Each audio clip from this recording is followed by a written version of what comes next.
Hey guys, so today I want to talk to you about foam rolling your quads. Typically when you see people deal with general patellofemoral pain, you take a look at their quad flexibility and it's usually not that good.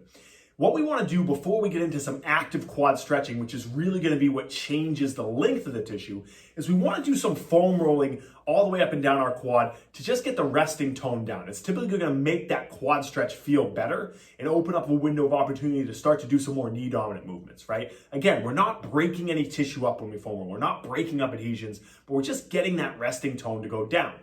Okay, so I'm gonna get my foam roller. We wanna focus on the two attachment points. Typically, those are gonna be the areas with the most tension, and it's gonna be the areas with the most discomfort. Especially with patellofemoral pain, we wanna spend a lot of time here at this medial quad, lateral quad, and just above that quad tendon. Okay, so as I turn here, I'm getting some pressure. I'm gonna start down by the knee. I'm gonna get down on my elbows. I don't wanna be up on my palms because a lot of times it's gonna crank people into extension like this. So I'm kind of like I'm in a plank here.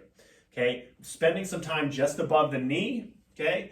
Nice and slow, I'm rolling in the middle, I'm rolling medially at that VMO, and then I'm gonna roll laterally at these lateral quad attachments as well, okay? You can roll across it too, just look for areas of tension, okay?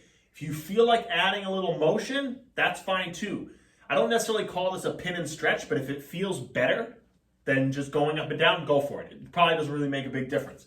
We're gonna work our way up the quad and get to the belly of that quad muscle. Same thing, make sure you work the whole circumference. Get the inside, get the middle, as well as getting the outside. Look for areas of tension and spend a little time there, okay?